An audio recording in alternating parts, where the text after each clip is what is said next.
Hey guys, welcome to Santorini Island, and we will be here for 6 nights and 7 days, and samahan nyo kami guys na explore ang island na to.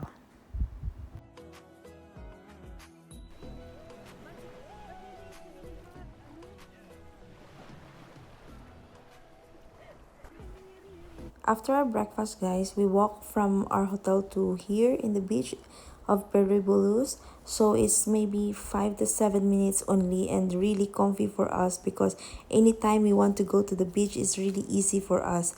And we rented a umbrella with a bed and it's only 10 euro per day. So, for full day, pwede ka na magliwaliw. By the way, nagpa-massage pala dyan si Carol for 65 euro. After that, ako din. Pero dahil dalawa kami nagpa-massage, so bali 100 euro lang na bayaran namin. So, very relaxing, guys. On our third day, so we decided to do the boat tour to see the Black Beach, White Beach, and then the Red Beach.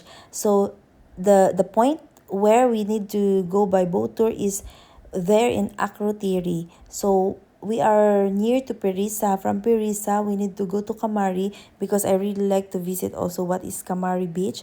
So we decided to start in Perisa. From Perisa to Kamari, so we need to go by boat for 8 euro per person. And then after that, from Kamari, we need to go to Akrotiri. And then we will start the boat tour there from Akrotiri. So we need to see the white beach and then the red and black, but this is different. This is not the same black beach in our place where we stay in our near to our hotel.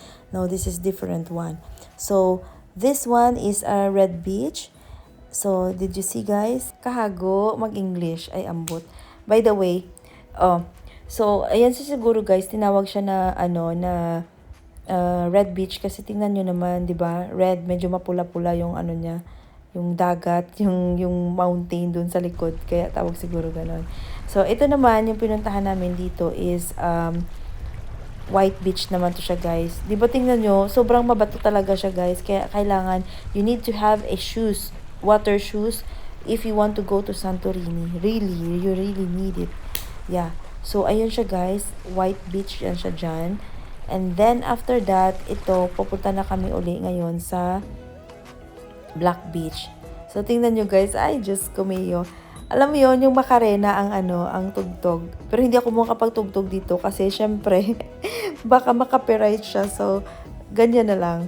By the way, ayun, tingnan mo, enjoy na enjoy ang mga tao dyan. It's dinner time. It's 7 o'clock guys. Kaya, nag-book kami ng table for 2 dito sa Dudus kasi malapit lang to siya sa dagat at malapit lang din siya sa hotel namin kasi may mga pakulo silang mga ganito guys. It's a flag and then basagan ng pinggan, sayaw ng mga Greek, kaya at least na-amaze din kami kung ano yung mga culture nila, yung the way sa pagsasayaw, basagan ng pinggan, flag time, at nakikibanding din sa mga tourist din. They call this party as a open night. So if you want to book a table here, so you need to book as early as possible. And then it happens only on Monday and Thursday. So it's really, really fantastic here. Really, it's really, really good.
this is the highlight part, guys. Kasi, ito yung pinaka spot dito sa Santorini, which kung pakakapunta ka dito, ito yung gusto mong puntahan, yung white and blue dome. So, ito siya, guys. Nandito na kami sa lugar ng Iya or Oya. Yun yung tawag nila dito. Pero ang pronunciation daw na correct is Iya. Yun sa mga local ang sabi nila. So, ayun siya, guys. Nandito na nga kami. Ang hirap magpa-picture, guys, kasi sobrang dami ng tao. Yung dito lang na area is hindi siya ganun ka-crowded. Pero sa area na yun, Diyos ko, ang haba ng pila para makapagpa-picture ka lang. So, ang sabi ko, okay lang yan. Dito na lang tayo sa mga gilid-gilid. So, okay na din. So, ayun. By the way, nandun na nga kami for day tour nung time na yon. At ito naman is, nag-book na naman kami ng tour papunta ng volcano. Pag ayaw mong pumunta doon sa taas ng bulkan, pwede ka naman din maghintay sa may bangka. Kasi nakakapagod din naman umakyat. So, ito siya, guys. Hindi ako aware. Akala ko kasi ang volcano tour is parang ayaw kong pumunta doon sa taas actually. Pero kaso lang, ayaw din ni Carol na mag-isa na pupunta sa taas na mag-isa siya.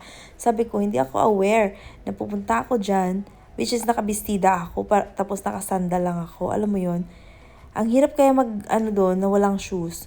Pero sabi niya, dahan-dahan lang daw. So, okay. Dumiretso na din kami. So, ayun siya, guys. Medyo papalapit na kami sa crater. Or almost crater na ata to ng vulkan. So, doon makakasmell ka talaga, guys, or makakasinghot ka talaga ng sulfur. Which is, parang ang hirap huminga, guys. Pag nandito ka na sa crater ng vulkan, iba yung init na nasa out ka ng crater or sa bulka, iba yung init nasa loob ka ng bulkan at pag nasa labas ka. As in, sobrang init talaga siya, guys. Kaya, alam mo yun, hindi ko na siya napigilan. Hinubad ko talaga, guys, yung yung bestida ko. At ayan, naka-short at naka-bra na lang. Dito kasi is parang normal na lang. At isa pa, mas okay na din yun. Kasi ang hirap magbestida, guys, na pupunta ka sa mga ganito. Ang hirap. Ang hirap kasi ang init. So, ayun. Nandito na kami, nag-iikot-ikot. Sobrang ganda ng view, guys. At it's my first time na makapunta sa may bulkan. Kasi, di ba sa Pilipinas, pag makapunta ka ng bulkan, sobrang hiking na talaga yun. Dito parang normal lang. Tingnan mo yung iba. Di ba? Iba nga, naka-tsinelas lang. Kasi after nitong tour na to, guys, volcano tour, actually may tour guide kami, kaso lang, hindi kami sumama dun sa tour guide namin. Nag-iba kami ng landas. Diba? May ganun. Mag-iba kami ng landas kasi ayaw din namin makinig kung ano yon. Nag-ikot kami ng sarili namin. Actually, lahat yan sila, guys. Yung mga tao dyan, may mga tour guide yan. Pero pag gusto mo mag-separate, so go your own. Go your own risk. So, ayun. After nyan, guys, after nitong, tawag nito, yung tour na to is, pupunta kami doon, babalik kami sa may bangka namin, and then, maliligo kami sa may hot spring. Kaso lang, guys, ang sabi ng tour guide namin is 80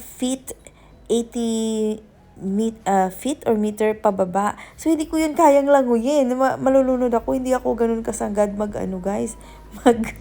maglangoy.